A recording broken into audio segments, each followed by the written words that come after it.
चाहिँ आज चाहिँ मोमो खाने आइटम छ कि त्यही भएर यहाँनिर मैले चाहिँ के बनाउँदैछु भने नि देखो यहाँ चाहिँ लसुन छ सुकेको खोर्सानी त्यसपछि तिल त्यसपछि बदाम हालेर अचार बनाउँदैछु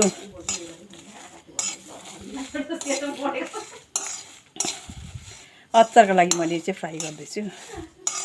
आज म लाइभ आउन पाउँदिनँ होला किनभने भ्याउँदिनँ पनि है आज भोलि अब कति दिन छ भने त्यही भएर चाहिँ भिडियो मैले बनाउँदैछु त्यसैको लागि आज चाहिँ मोमोको प्लानिङ टमाटर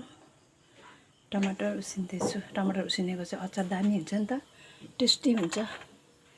काँचो लगाएको भन्दा चाहिँ पकाएको टमाटर चाहिँ दामी हुन्छ यहाँ चाहिँ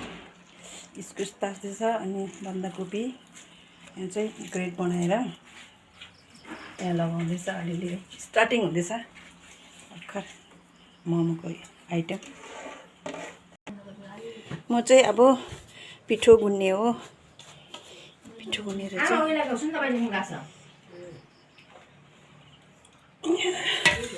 पानी पनि लिएर बसेको छु अब तिमीले गिलो बनाउँछौ